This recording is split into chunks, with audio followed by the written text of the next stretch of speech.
बिस्मिल्लाहिर्रहमानिर्रहीम। अस्सलाम वालेकुम। आप लोगों को मेरी आवाज़ आ रही है?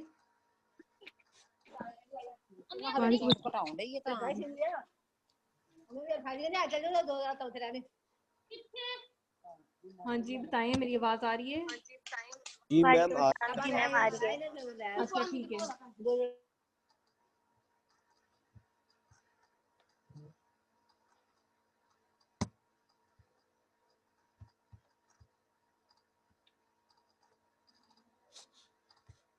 अच्छा, मैंने आप लोगों से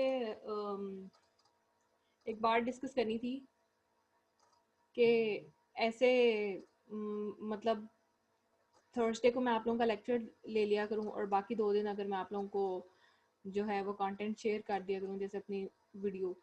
क्योंकि मंडे को सॉरी ट्यूसडे को मैंने एमएससी वालों का ले लिया था, कल मैंने इवनिंग वालों का एक लेक्चर ले लिया था और आज आप लोगों का, मतलब तीनों दिन हर एक का एक एक लेक्चर हो जाए और बाकी 2 दिन मैं वीडियो प्रोवाइड कर दूं। तो anybody has any issue?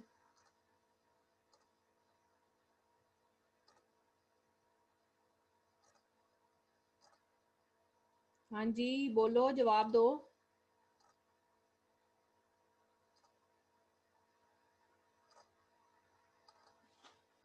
Hello, किधर गए हैं सारे? नो मैम कोई इशू नहीं है। मैम आपको जैसे ठीक लगता है वैसे कर लें। हाँ, इस तरह ना वो ये, क्योंकि तीनों पढ़ तो एक ही चीज़ रहे हो, तीनों क्लास।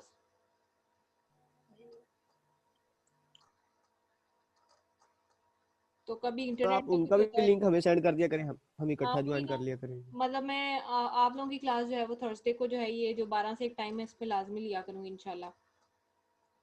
क्योंकि कभी जूम का कोई मसला होता है, कभी इलेक्ट्रिसिटी का कोई मसला होता है, कभी घर का कोई मसला मसाइल होता है। तो उससे बेहतर है बंदा एक दिन जो है वो सही तरह कर ले और आप उसी दिन फिर आप लोगों के अगर कोई मसले मसाइल हों तो वो भी साथ ही डिस्कस हो जाया करें।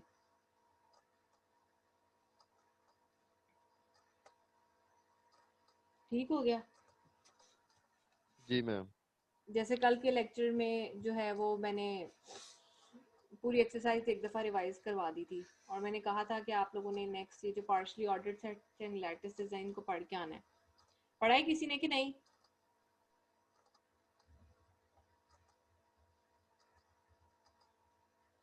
लेकिन मैं एक बात बता दूं कि जिस दिन मैंने लेक्चर लेना है उस दिन आप लोगों की पार्टिसिपेशन मस्ट है। ऐसे बिल्कुल ब्लंट होके नहीं बैठना, ब्लैंक होके नहीं बैठना।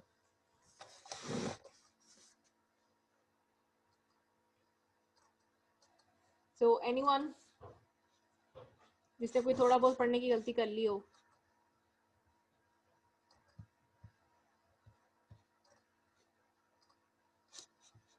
किसी ने नहीं पढ़ा कुछ?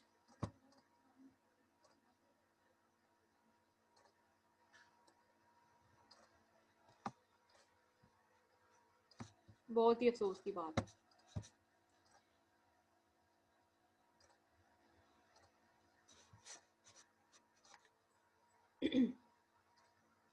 अच्छा खैर, पहले अब मैं एक जो पिछला अभी तक हमने पढ़ा उस पर एक रिव्यू दे के फिर आगे जो है इसको कंटिन्यू करती हूँ।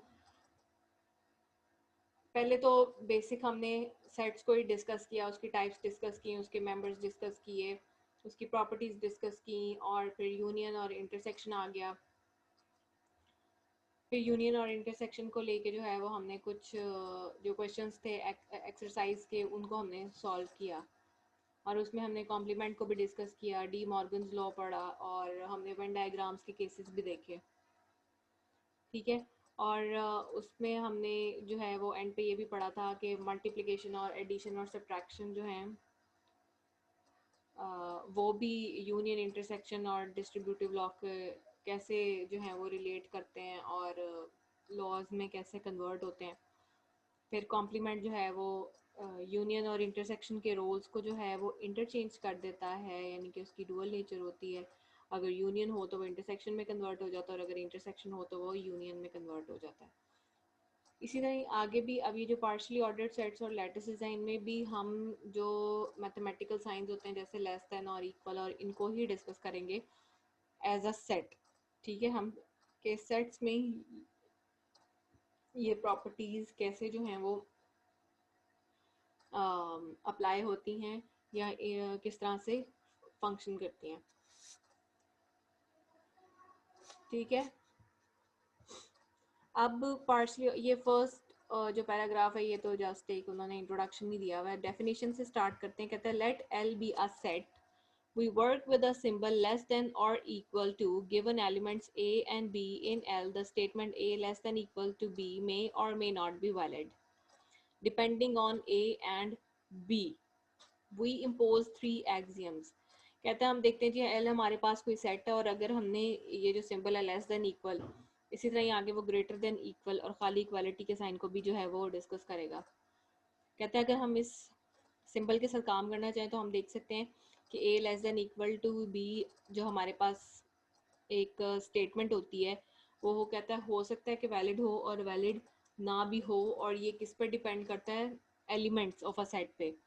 एलिमेंट्स कौन से हैं? ए और बी।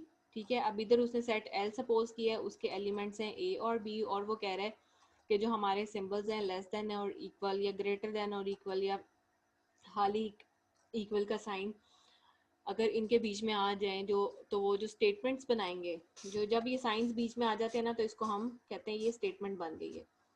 ठीक है, तो वो हो सकता है वो ट्रू हो भी ना भी हो, वैलिड हो ना हो, वो डिपेंड करेगा सेट के एलिमेंट्स पे।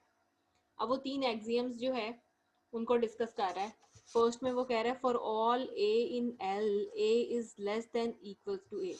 कहता है एल के अंदर जितने भी एलिमेंट्स हैं, ठीक है, उसने सारों को एक जनरल ए नाम दे दिया है। ठीक है, तो वो क्या होगा, या तो वो एक दूसरे से लेस होंगे या वो इक्वल होंगे। मतलब जैसे हम सेट में देखते हैं ना कि हमारे पास रेपिटेशन नहीं होती। फॉर एग्जांपल अगर मैं सेट ले रही हूँ 1 2 3 4 5, तो 5 से छोटा 4, 4 से छोटा 3, 3 से छोटा 2, 2 से छोटा 1, ठीक है ना, और 1 इक्वल्स टू 1, 2 इक्वल्स टू 2, ये तो है, लेकिन कोई भी रेपिटेशन हमारे पास नहीं है, यानी कि 1 1 2 2 3 3 4 4 5 5, तो ये सेट की कंडीशन को सेटिस्फाई ही नहीं करेगा, क्योंकि हमारे पास सेट की जो बेसिक डेफिनेशन है वो ये है कि हमारे पास जो एलिमेंट्स होते हैं वो डिस्टिंक्ट होने चाहिए। ठीक है,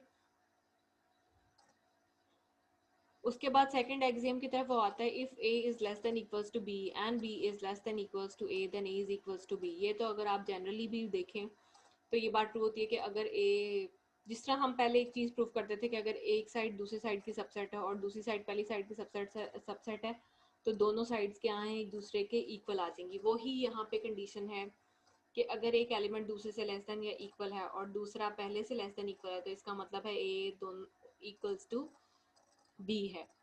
और थर्ड भी जो है वो जनरल है कि a is less than equals to b and b is less than equals to c। This implies that a is less than equals to c।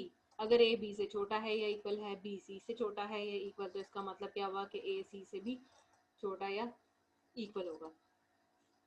अब वो कह रहे हैं जब ये तीन एक्सियम्स सेटिस्फाई होंगे किसी सेट के लिए, तो उस सेट को हम कहेंगे पार्शियली ऑर्डर्ड सेट।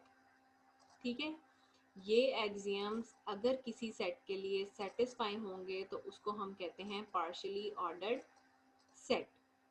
अब वो आगे कुछ जनरल बातें बता रहा है। ये सारी जो हैं वो पहले चीज़ें पढ़ी हुई हैं नंबर्स के केस में भी आप लोगों ने, और वैसे भी 9 10 से भी हम लोग ये एक्सियम्स और ये चीज़ें पढ़ते आ रहे हैं, तो ये इतना कोई मुश्किल काम नहीं है।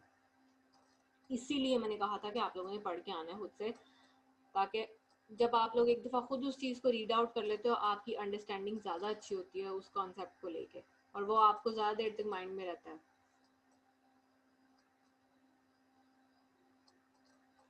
ओके, अब वो कह रहे हैं instead of a is less than equals to b we may write equivalently b is greater than equal to a। कहता है हम a is less than equal to b को लिखने के बजाय हम ऐसे भी लिख सकते हैं b greater than equal to है a के। If a is less than equals to b and a is not equals to b, we write a is less than b और b is greater than a। कहता है अगर हमारे पास a less than equal to b हो लेकिन a b के equal ना हो, तब हम खाली क्या लिखेंगे कि a b से लेस है या b जो है वो ग्रेटर है a से।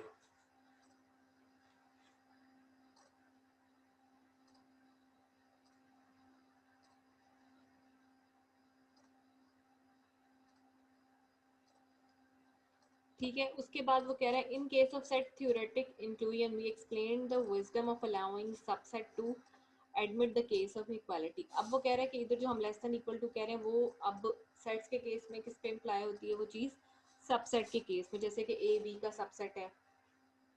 ठीक है, यानी कि ए बी के अंदर पड़ा हुआ है, तो ये चीज़ आ जाती है। Why not do the same here? अब the answer tradition, ये ऐसी जनरल बातें की हुई। It is ingrained in us that for numbers a is less than equal to b means that a is strictly smaller than b. We are now imitating numbers rather than sets. अब कह रहा है कि अगर generally numbers के case में बात की जाए और अगर हम कहें कि एक नंबर दूसरे नंबर से छोटा है, तो इसका मतलब क्या है कि वो लाजमी तौर पर दूसरे से छोटा है, that is a is less than equals to b. अब वो कह रहा है कि हम नंबर्स को ज़्यादा डिस्कस कर रहे हैं rather than the sets। ठीक है, ये तो बहुत ही मतलब इजी सी डेफिनेशंस हैं। उसके बाद वो कह रहे हैं we define at once an important special class of partially ordered sets. अब वो आगे एक इम्पॉर्टेंट क्लास जो है पार्शियली ऑर्डर्ड सेट्स उसको वो डिफाइन कर रहा है, that is called the chain. ठीक है, अब डेफिनेशन देख लें जी, चेन क्या होती है। A chain is a partially ordered set in which for any a and b either a is less than equals to b or b is less than equals to a. Other names linearly ordered set और simply ordered set. कहता है chain क्या होता है, chain ऐसा एक partially ordered set है जिसमें क्या होता है, हर ए और बी के लिए क्या होता है, ये वाली कंडीशन जो है वो ट्रू होती है कि either A is less than equals to B और B is less than equals to A. तो ऐसी जब ये कंडीशन सेटिस्फाई होगी तो उस ऑर्डर्ड सेट को हम पार्शियली ऑर्डर्ड सेट को हम क्या कहेंगे, चेन कहेंगे। We present a number of examples of partially ordered set। अब partially ordered set के लिए वो कुछ examples जो है उनको डिस्कस कर रहा है। Number one is assume that in L a is less than equals to b holds only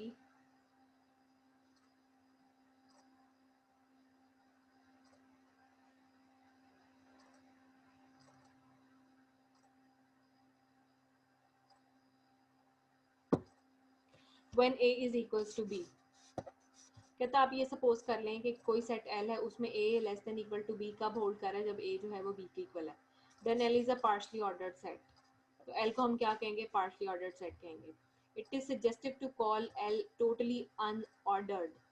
अब कह रहे इस केस में ये कहा गया कि आप L को टोटली अनऑर्डर्ड भी कह सकते हैं, in a sense that totally unordered set is at the opposite extreme from the case of a chain.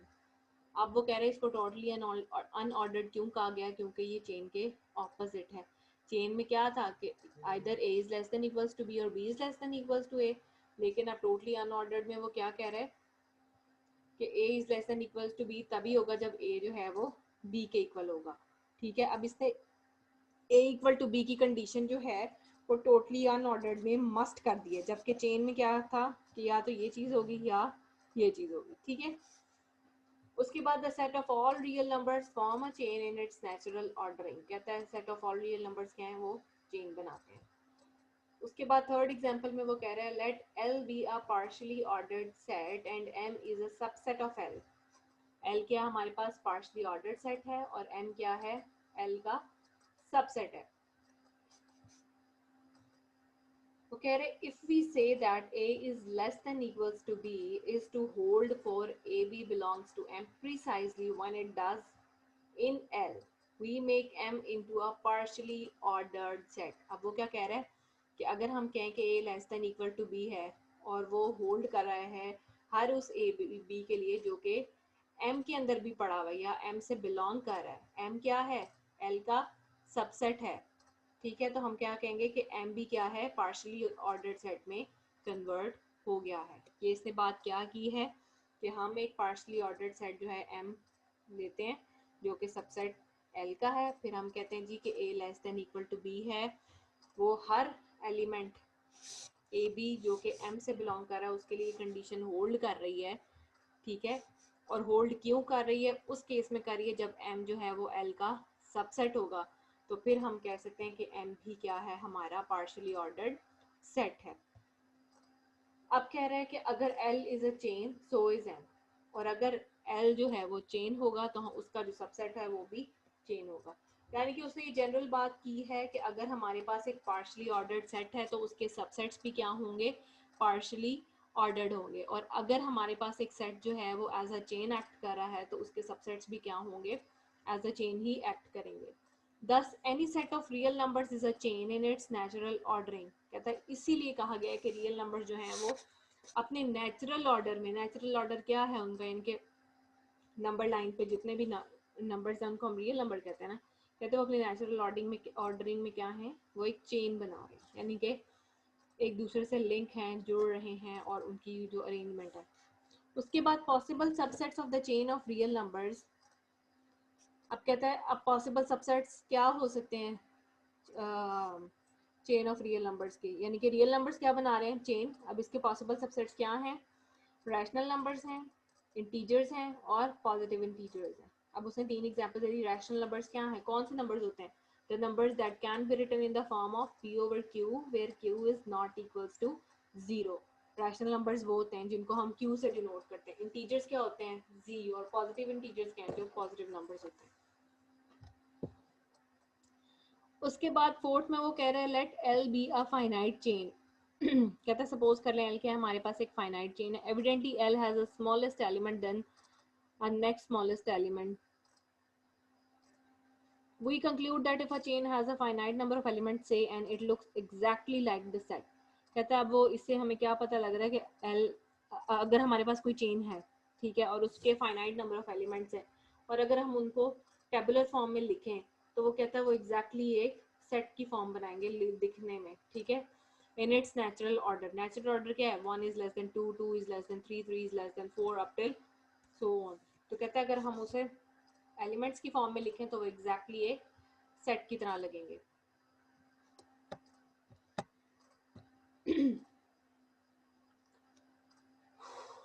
उसके बाद नंबर 5, मैंने, आप लोग अटेंटिव रहें, मैंने कहीं भी रोक के पूछ लेना है कि मैंने अभी तक क्या पढ़ाया है, किसी से भी मैंने क्वेश्चन कर लेना है, ठीक है, और ताकि मुझे पता लगे कि आप लोग अटेंटिव हैं कि या बस ऑनलाइन होके सो चुके हैं।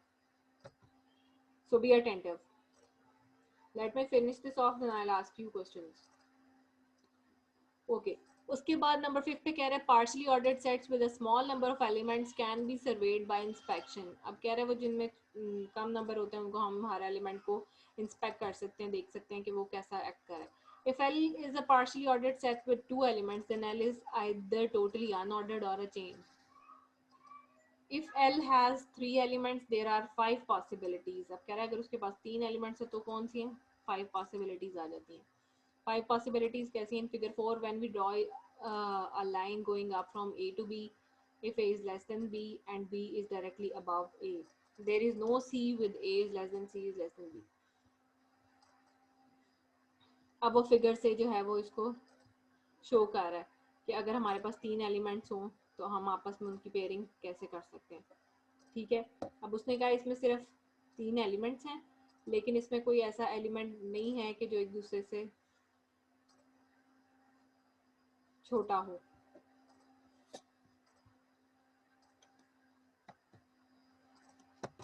यानी कि ऐसा कोई तीसरा एलिमेंट नहीं है जो ए और बी के दरमियान में आए, ठीक है, ऐसा कोई एलिमेंट इधर एग्जिस्ट नहीं करता। उसके बाद 6th में वो कह रहा है let A be a fix set. कहता है हम कोई फिक्स सेट ले लेते हैं, and power of P of A is its power set the set of all subsets of A. Power set क्या होता है, किसी भी एलिमेंट के सारे सबसेट्स को अगर हम एक सेट की फॉर्म में लिख दें तो हमारे पास होता है power set. By using set theoretic inclusion subset for less than equal, we make power set of A into a partially ordered set। अब वो कहता है अगर हम लेस देन इक्वल की जगह ये सबसेट का साइन यूज कर दें तो हम पावर सेट ऑफ ए को किस में कन्वर्ट कर सकते हैं, पार्शली ऑर्डर्ड सेट में। Figure 5 illustrate power set of A for A is equals to 1 2 and A is equals to 1 2 3। 5 देख लेते हैं फिगर 5 में वो क्या कह रहा है।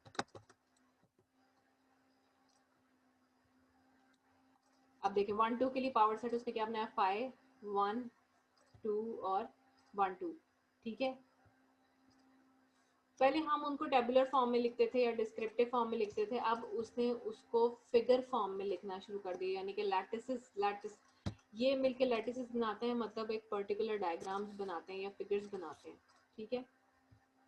और 1 2 3 के लिए उसने क्या किया है, 5 है 1 है 2 है 3 है, ठीक है। अब इनके साथ जब 1 को 2 से लिंक किया तो ये आ गया, 1 को 3 से लिंक किया तो ये आ गया, 2 को 3 से लिंक किया तो ये आ गया, इन दोनों को, मतलब वो सारे एजेस को देख रहे हैं जो जो एजेस ज्वाइन हो रहे हैं। अब ये देखो, अब इस पॉइंट पे 3 एजेस है, ये वाला और ये वाला, तो ये 1 2 3 का आ गया। अब ये 1 2 क्यों बोला उसने, ये 1 को कनेक्ट कर रहा है और 2 को कनेक्ट कर रहा है, ठीक है। तो ये एक क्यूब बन गया।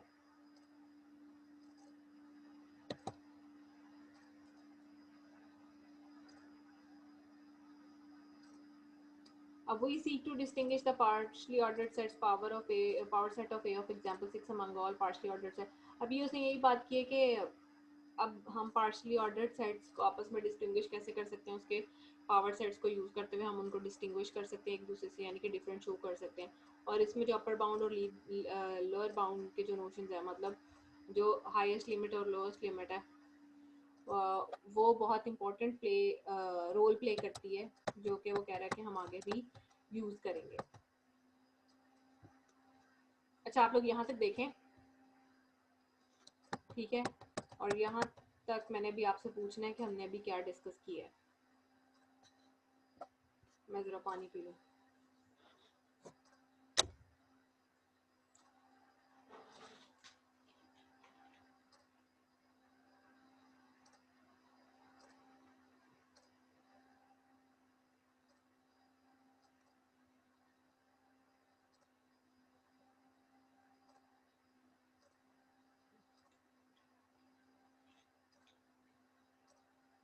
हाँ जी, तो बेसिकली अभी तक उसने क्या डिस्कस किया, उसने जस्ट पार्शियली ऑर्डर्ड सेट्स की डेफिनेशन को डिस्कस किया है। फिर वो कहते हैं जी पार्शियली ऑर्डर्ड सेट्स कब बनते हैं, जब वो 3 एक्सियम्स को जो है वो फॉलो करेंगे। अगर वो 3 एक्सियम्स जो हैं वो ट्रू हैं, तो इसका मतलब हमारा सेट जो है वो पार्शियली ऑर्डर्ड सेट है। उसके बाद उसने चेन को डिस्कस किया है, फिर उसने टोटली अनऑर्डर्ड सेट को डिस्कस किया है, उसके बाद उसने एग्जांपल्स के थ्रू डिस्कस किया, फिर पावर सेट का बताया उसने। अभी तक बस इतनी सी बातें उसने डिस्कस की हैं। और उसने ये बता दिया कि हम जो सबसेट का जो लेस देन इक्वल टू का साइन है, उसको हम एज अ सबसेट भी यूज कर सकते हैं, ठीक है, सेट्स के केस में।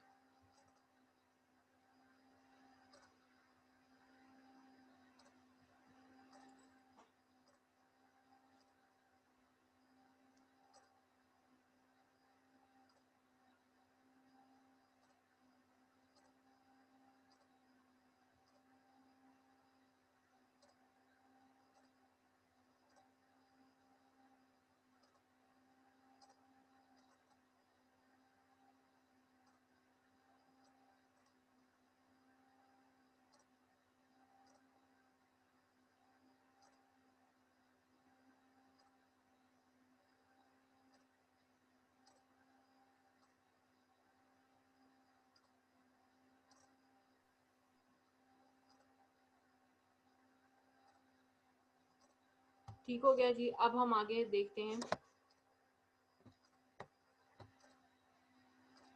आगे वो कह रहे हैं late S be a subset of partially ordered set L, an element U belongs to L is called an upper bound of S if S small s is less than equals to U for all S belongs to capital S। कहता है suppose कर लें कि S जो है वो हमारे पास subset है एक पार्शली ऑर्डर्ड सेट L का, ठीक है। अब कहता है कि कोई एलिमेंट U है जो कि L में पड़ा हुआ है, उसे हम S का अपर बाउंड कब कहेंगे, जब S का कोई एलिमेंट U से लेस देन इक्वल होगा, ठीक है।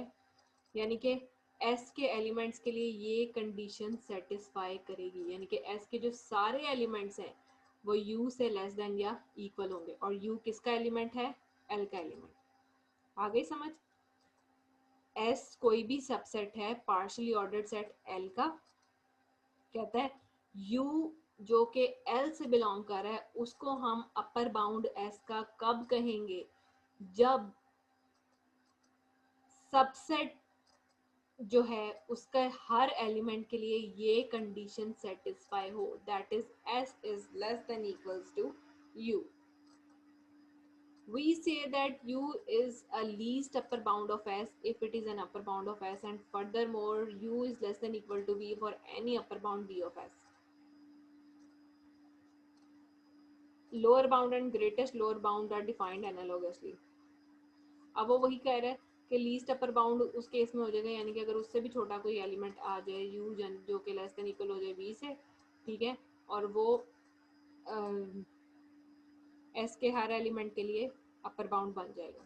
ठीक है, तो कह रहे हैं इसी तरह ही हम जो है वो लोअर बाउंड और ग्रेटेस्ट लोअर बाउंड को भी डिस्कस कर लेंगे। यानी कि अपर बाउंड सबसे अपर लिमिट, आप उसको ऐसे कंसीडर कर सकते हैं, और लोअर बाउंड सबसे लोएस्ट वैल्यू। बेसिकली अगर आपने इसका इजी मतलब लेना है तो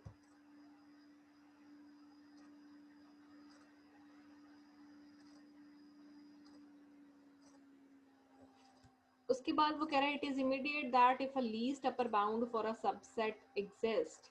कहता है अगर किसी भी सबसेट के लिए लीस्ट अपर बाउंड एग्जिस्ट करे देन इट इज यूनिक। तो वो क्या होगी? यूनिक होगी, सिंगल होगी। This is appropriate to speak of the least upper bound and analogously the greatest lower bound। जिस तरह लीस्ट अपर बाउंड जो है वो यूनिक होगी, इसी तरह ही वो कह रहा है कि ग्रेटेस्ट अपर बाउंड भी ग्रेटेस्ट लोअर बाउंड भी क्या होगा? यूनिक होगा। It is important to know that the upper bound or least upper bound for a subset S need not lie in S। अब कह रहे हैं ये ज़रूरी नहीं है कि लीस्ट अपर बाउंड या अपर बाउंड जो है वो S से ही हो, यानी कि सबसेट्स में से ही हो। To emphasize the distinction, we introduce the terms top element and bottom element। अब वो कह रहे हैं वही बात आ रही है जो मैं आपसे लोअर लिमिट और अपर लिमिट की बात करी, तो कहता है उस इनको हमने एक दूसरे से फ़र्क रखने के लिए क्या नाम इंट्रोड्यूस टर्म्स इंट्रोड्यूस कराई हैं, that is the top element and bottom element. अब कह रहे हैं an element u of a partially ordered set L is a top element of L if A is less than equals to U holds for all A in L। कहता है कोई element U का जो है कोई element U जो है L का टॉप एलिमेंट कब होगा? जब उसके लिए ये कंडीशन सेटिस्फाई करेगी।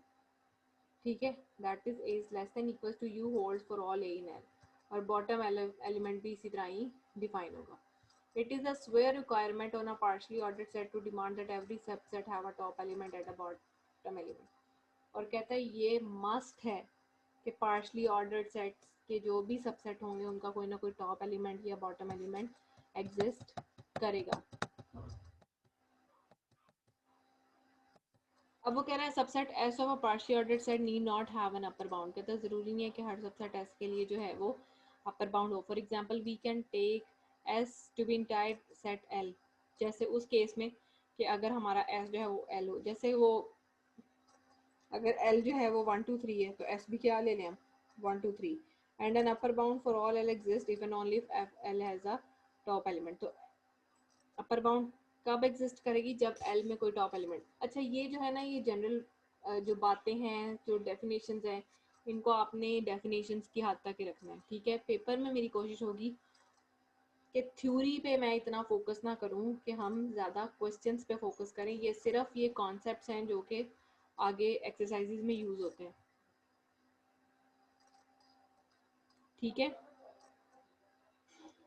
एक्सरसाइज में यूज़ होते हैं, इसीलिए हमें इतना डीपली इनको स्टडी करना पड़ता है।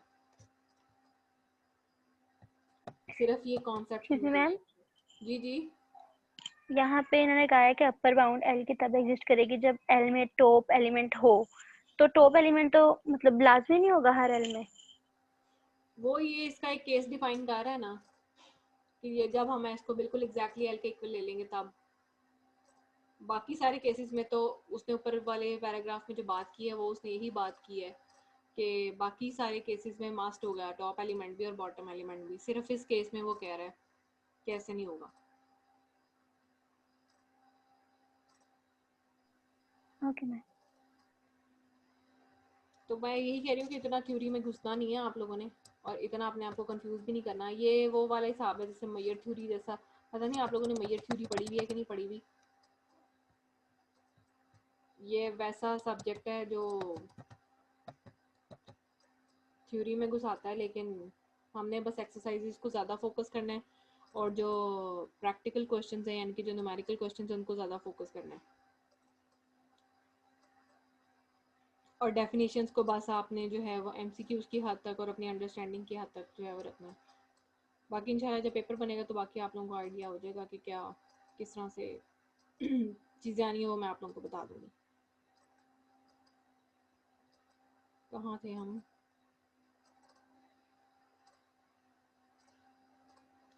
हाँ, अब कह रहे 10 if L is the chain of all real numbers, कहता है अगर L जो है हमारे पास रियल नंबर्स की चेन है, L does not have an upper bound, this can be remedied by supplying a new element, call it infinity, sitting on top of the chain of real numbers। यानी कि real numbers है ना वो चलते जा रहे हैं, उनकी कोई लिमिट नहीं है, इन्फिनिटी है।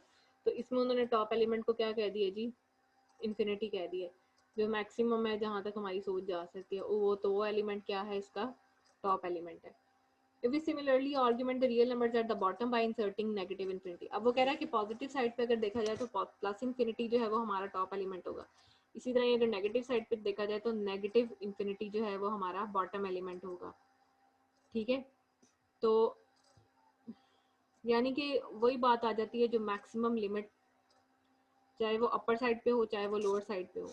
ठीक है, तो जो अपर साइड पे होगी वो टॉप एलिमेंट हमारा होगा और जो लोअर साइड पे होगी वो क्या होगा, बॉटम एलिमेंट होगा। अब कह रहा है we get a chain called the extended real numbers which has the property of every subset has a least upper bound and a greater lower bound. तो कहता है इससे हम जो रियल नंबर्स हैं उनसे हम क्या एक चेन और भी निकाल सकते हैं, उसमें क्या होगा कि जो हर सबसेट है उसकी लीस्ट अपर बाउंड भी होगी और ग्रेटेस्ट लोअर बाउंड भी होगी।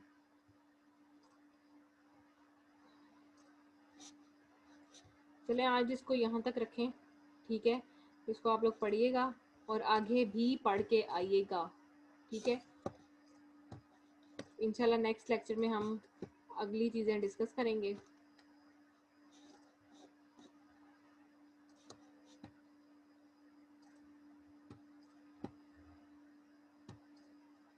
ठीक हो गया, चले इंशाल्लाह। और वैसे भी अभी ये मीटिंग का टाइम भी थोड़ा रह गया, तो आप लोग इसको रीड आउट करके आएगा। ये जस्ट सिंपल डेफिनेशन है, इसमें इतना कोई मुश्किल वाली बात नहीं है। कॉन्सेप्ट को सिंपल तरीके से माइंड में बिठाना है, ज़्यादा कॉम्प्लेक्सिटी की तरफ नहीं जाना। ठीक हो गया जी, चले इंशाल्लाह फिर बात होती है। तो जो बाकी जो लेक्चर्स हैं वो मैं साथ साथ ही अब अपलोड कर रही हूँ, तो वो आप लोग देख लिया करेगा। और कोई मसला कोई परेशानी हो तो आप व्हाट्सएप ग्रुप में किसी भी टाइम मैसेज करके मुझसे पूछ सकते हैं। ठीक हो गया जी, चलें अपना ख्याल रखिएगा। ओके ओके, मैम, अल्लाह हाफिज़। अल्लाह हाफिज़।